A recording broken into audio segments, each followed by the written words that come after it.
Most B2B marketing teams are sitting on a gold mine of data in their CRM and marketing automation platform, but they struggle to actually, one, get their hands on it, and two, make sense of it. They're stitching together reports from different tools, dumping everything into spreadsheets, and still can't answer the most basic questions like what's actually creating our best quality pipeline and where are we just wasting marketing budget. I've seen CMOs and VPs of marketing lose board credibility and trust overnight just because of how complicated marketing measurement is. The answer is never straightforward.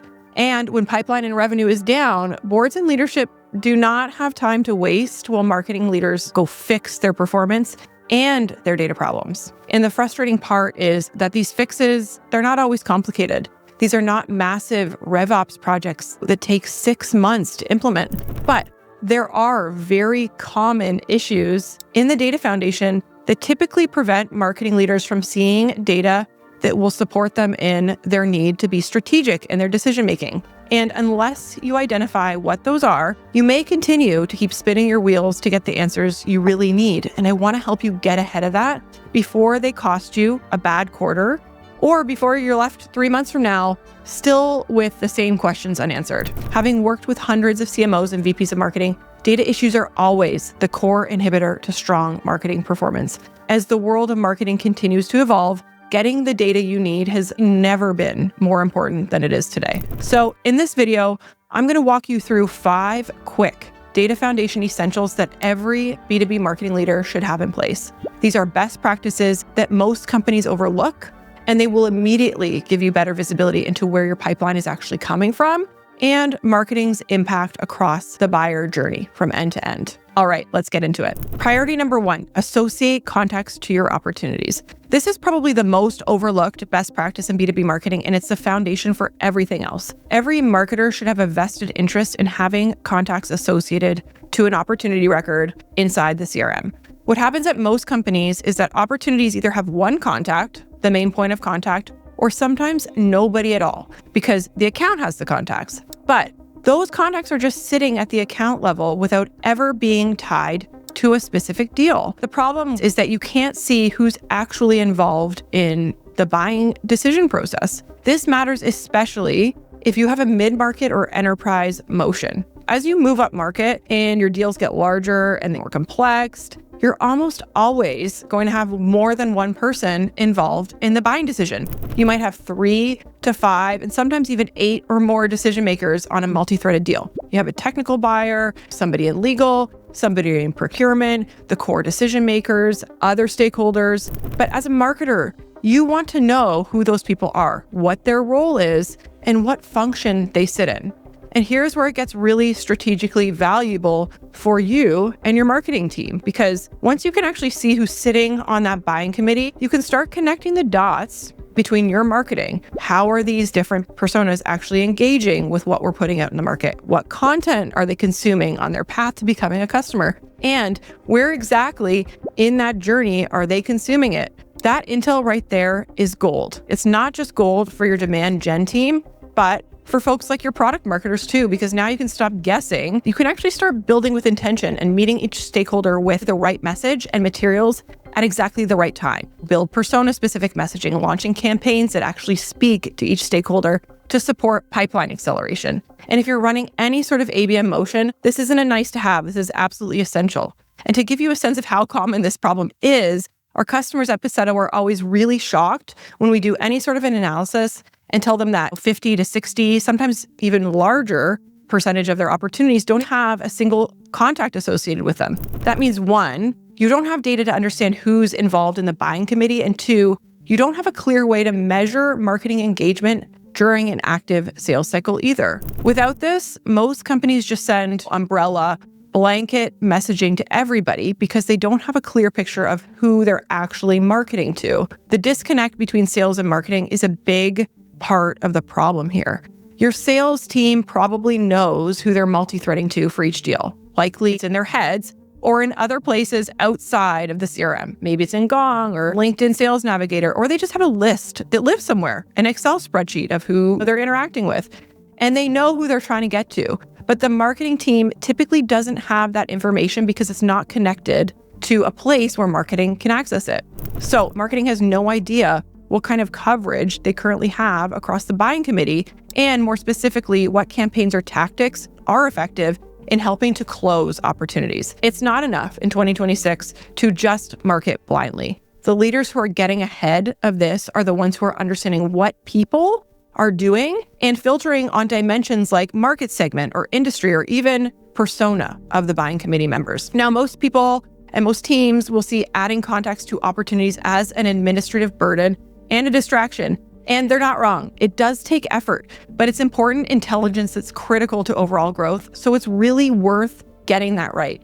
That's why we recommend setting up automations to do this for you. There are different ways to automate the association of contacts to opportunities and even the creation of contacts and then adding them to opportunities. Or you can work with somebody like Passetto. We have our own SaaS solution that goes out and finds the contacts associated with opportunities by looking at things like meetings, sales activities, and does this for you so you can see the insight without having to do the legwork or getting RevOps to help you. Either way, especially if you're a low volume business with high ACV deals, if you're closing something like 20 deals a quarter, there's absolutely no excuse not to have this in place. All right, priority number 2, track opportunity type. For example, new business versus expansion. So now that you've got contacts on your opportunities, the next thing to fix is making sure that you can actually tell the difference between a new business deal or other deals like an expansion or an upsell or a restart, or even what we call a boomerang deal, which is formerly a closed loss deal that came back into the funnel as a new opportunity. A lot of companies just lump everything together, and I mean everything. This includes too their prospecting pipeline, the accounts that they're actively targeting, and they pull it all into one opportunity pipeline, and sometimes even prematurely create opportunities when they should have never been an opportunity at all. And when you do that, you lose the ability to consistently know what is new business, and in many cases, even a qualified opportunity. It sounds pretty immature, but you'd be surprised how often we see this. And it's important because it can completely skew the core metrics that you need to know as a marketing leader and that your entire GTM needs to know. If you're prematurely creating opportunities to reflect target accounts that your sales team is working, this will totally throw off your pipeline win rate and your sales cycle length, requiring you to do extra gymnastics when you need to go run reports. Another example is that if you don't properly track opportunity types by new logo versus a renewal, you'll have blended metrics that don't give you an accurate lens around pipeline velocity because those are two very different deal types with two very different pipeline velocity dynamics. And one more thing, when you don't track opportunity types and run that data back to the marketing automation platform, you run the risk of assuming that all leads created in MQLs are new business, but you'd be surprised how many leads and hand raisers already belong to existing customer accounts. Marketing has no visibility into that and where those individuals get counted as MQLs when they shouldn't, which is misleading information for both marketing and the entire organization. So if you can't segment your contacts and your opportunities by what type of account or customer they are, and then analyze your marketing lead activity accordingly, like your conversion rates or your cost metrics or your pipeline numbers, all of it gets thrown into one ginormous bucket and then can totally mislead your team and your decision-making. Now, there's also a data routing problem that comes with this, and we're going to talk about this later. But because of the messy black box that is pipeline creation, if somebody comes into your marketing automation platform as a lead, they may just sit there. But if that person is a current customer and also a new contact to the database, the CSM on that account might not ever see it or know that some sort of meaningful marketing activity happened with that person on their account that they're responsible for. So you need to be able to track that because it's still a unique life cycle for that person. It's just that where it needs to go and who it needs to get routed to really depends on whether it's a new business account or an existing opportunity already closed. How to do this in practice is to make sure your team establishes a bi-directional sync between your marketing automation platform and your CRM. Our stance is that we want both systems of records to match so that you can avoid all of these problems and complexities of what I'm explaining right now. If you're watching this and realizing that your team has a lot of these similar data gaps, it's more common than you think. Most companies have their data living in multiple places, and on top of that, they have data gaps just like the ones I mentioned. We see it all of the time. At Passetto, we have a 14-day marketing measurement sprint where we use our technology to stitch all of that data together and show you what you've never been able to see on your own and what would be very difficult to stitch together on your own. So if you want visibility into some of the things that we're talking about in this video that don't require a bunch of RevOps fixes, click the link in the description to book a call and we'll walk you through how it works. Now, back to the video. Priority number 3 is to segment your pipeline properly. So once you can separate new business from expansion, the next step is getting more specific with how you segment your pipeline data overall. This is going to look different depending on your business, but there are a few core areas of segmentation that really matter for marketing and for decision-making and investment allocation. Most CMOs are struggling with a basic, right? And they often look at marketing performance holistically and overall, and pretty rudimentarily, which means there's a lot of important nuance in the data that's typically hidden in plain sight. When you can understand marketing performance from different angles and dimensions, that's when you and your board sees you as a strategic leader, because you can surface insights that show you where the business is really strong and where it's weaker, and where marketing's role has the strongest impact and the most opportunity for improvement. The first way you want to segment your data is by product line segmentation. If you sell multiple SaaS products, you absolutely want that tracked on the opportunity record as a specific field and not in the opportunity name. You need to be able to segment your marketing measurement and impact by those different product lines, because not all of your marketing is going to perform the same across each one. The second thing here is regional segmentation. Things like North America versus EMEA versus APAC is critical to look at when you're looking at not only just pipeline, but what's actually driving pipeline in each of those different regional markets. Most companies do track this to some degree and might not know their overall pipeline and revenue numbers by geo. But where CMOs can have an added advantage is understanding what's driving pipeline creation in each region and how top of funnel engagement across each one varies. We see this all the time, where paid search might be really effective in one market, but negligible in another.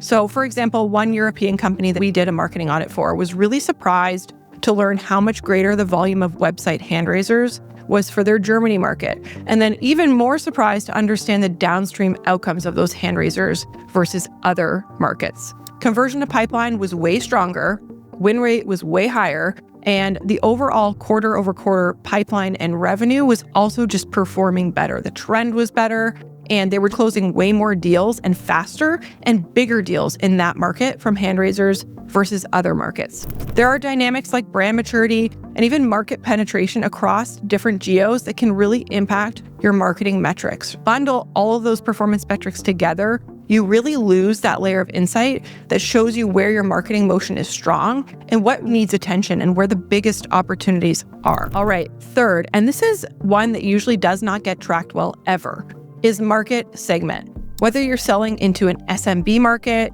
or mid-market or even enterprise, whether it's public companies, private companies, or even not-for-profits, a lot of companies try to back into this using the opportunity amount field, which is just extra gymnastics that makes it harder than it needs to be. Best practice here is to enrich this at the account level, whether that's by employee size or ARR or whatever you choose to segment by in your business. Then you need to reference that at the opportunity level.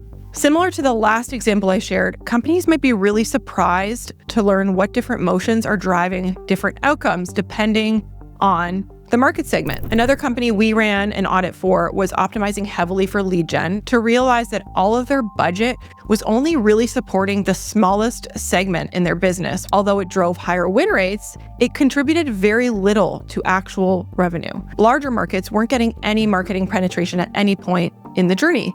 So for companies who are very strategically trying to move up market, this insight is huge because pipeline acceleration programs ran by marketing are typically very underutilized, typically because leadership just assumes and also insists that marketing needs to be top of funnel focused, go get leads to build pipeline, when really their greatest role might actually be somewhere else. This type of insight is required for smart decision-making and smart investment allocation. And this is where it gets really interesting from a marketing leadership perspective. Not all marketing effort or even GTM motion is created equal across different segments, geos, product lines, etc. So you might find that your marketing impact is very strong in your SMB market, but those deals are small and they're not going to drive the kind of revenue scale the business might be strategically focused on generating. And meanwhile, in your enterprise segment, where your business is really focused on scaling, your marketing motion might be much weaker. And that's exactly where the business needs you most.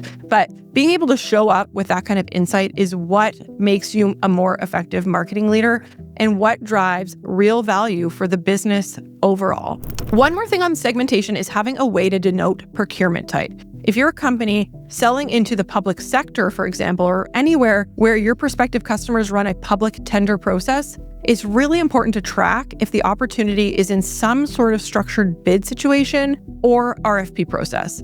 It could be a simple field or even a pick list where you can select what the procurement type is. Either way, some way to capture how the procurement process will work for that opportunity is critical to know. And let me explain why. So if you're working in public sector, right, you're selling to public sector and you have RFP deals, for example, they have very different dynamics than a direct sale. And you might have both in your motion. Those RFP deals are longer or more complex. And if you're not segmenting them out or analyzing them separately, they'll quietly skew all of your GTM metrics, your win rate, your sales cycle length, all of your benchmarks, all of it. It just gets thrown off. And from a marketing perspective, there's another really important reason to care. You want to understand how those prospects are doing their research before or even during the RFP process, especially if those people are doing research months in advance. What are they engaging with? How are they showing up to you? Because that's a very different buyer journey than your typical direct sale deal. Now, yes, segmentation comes with a lot of moving parts, but for most marketing leaders, it comes down to identifying the 2 to 3, maybe it's just 1, that really matter. If you get those right, you will have the insight you need to make smarter decisions and show up to your board meeting way more strategically. There's really no shortage of ways to slice your data, but chasing every dimension is a trap. The leaders that get this right are laser focused on the few that they know are going to move the needle for the business. Priority number 4, clean up your UTMs and your campaign structure. Now, shifting from the CRM side of things to the marketing side, the next fix is really UTMs and campaign tracking. Believe it or not, UTMs are so overlooked, and the result is a lot of gaps in the channel data that should be telling you what drove a particular marketing touch to happen in the first place. So when your UTMs are messy, incomplete, or even inconsistently used, you end up with a bunch of unknowns in your web session tracking, which means you cannot connect marketing activity to what's actually happening downstream. And if you're putting a lot of money into different channels, well, you want to be able to track that reliably. The key here is before adopting anything new, take the time to establish a proper UTM framework and make sure that it's being adopted consistently and across the board 100% of the time. Companies that actually prioritize this are in a good position because they ultimately have a really great aperture of their channel performance, which is extremely difficult to track in the first place, given that we already have a million blind spots with all of the channels that can't be cleanly tracked. Even more critical now in the age of dark SEO, which we're starting to see a lot more of with the rise of zero-click search and search happening inside of LLMs as well. Now, on the campaign side, it's all about structure and consistency and making sure that you're tracking everything about that campaign with the right level of detail. So in Salesforce, for example, you can have a campaign type, an in-person event, a trade show, a webinar, whatever it is. A lot of companies don't use campaign types. And on top of that, they have completely unstructured campaign naming, which makes it almost impossible to do any kind of retroactive marketing analysis around campaign performance or even campaign ROI for different campaign types. Oftentimes, what happens is that companies have a very hard time looking back at anything historical with the inability to know what campaigns are what, when they happened. It gets very messy. And so for this, what you need is a campaign hierarchy, parent campaigns, child campaigns, and being consistent with how you track and organize your campaigns. And you need to understand the status of your campaign members as well. The statuses matter more than people think because the default campaign member status in Salesforce are literally just sent and responded, which doesn't tell you anything meaningful when you want to retroactively go back and understand what people did. So if you create a campaign for an event, for example, what you should be doing is using custom statuses like registered, attended, no-show, hand raiser, and so on. There's a lot of nuance in campaign execution and even campaign performance that can get captured in the campaign member statuses, but most companies don't track it consistently. They miss stuff, or they just use the default statuses, which makes it really hard to do any sort of sophisticated measurement. And the person and the team that will suffer the most from this more than anybody else is marketing. So it's worth the time and attention to detail required to get it right. As I've always said, marketing is already at a disadvantage because so much of what matters in marketing is so hard to measure. And the last thing you want to do is show up to a board meeting or show up to your leadership team unprepared or unable to explain your impact. Priority number 5, set up bi-directional sync rules between CRM and your marketing automation platform. This last fix ties everything together, so it's really important to get it right, because if not, it can hold back your entire marketing operation. And it's something we previously spoke about earlier in this video, so now I'm going to get into it in more detail. If you're running your CRM in Salesforce, for example, and your marketing automation is in HubSpot, you need a bi-directional sync between the two to make sure they're talking to one another. A lot of companies don't set this up properly, which means once an opportunity is created in Salesforce or new contacts get added manually to an opportunity record in Salesforce, that information doesn't flow back to the platform where marketing is doing all of their execution, their emails, and their tracking. Here's what that actually looks like when it breaks down in practice. So when a lead or contact status changes to become an opportunity in CRM or even a customer, and that data doesn't flow back to HubSpot or your marketing automation platform, that lead keeps getting your top of funnel nurture emails when they should be moving to a different marketing stage. If somebody is in consideration or has already become a customer, they shouldn't be getting the same content as somebody who just filled out a form for the first time. Without that sync, marketing has no way of knowing where somebody is in the buying process. And as a result, your database gets a lot of blanket, unpersonalized content that is far too removed from where they're actually at in the buying process. In my opinion, email is one of the most powerful tools and also one of the most underutilized or poorly utilized when it comes to driving engagement.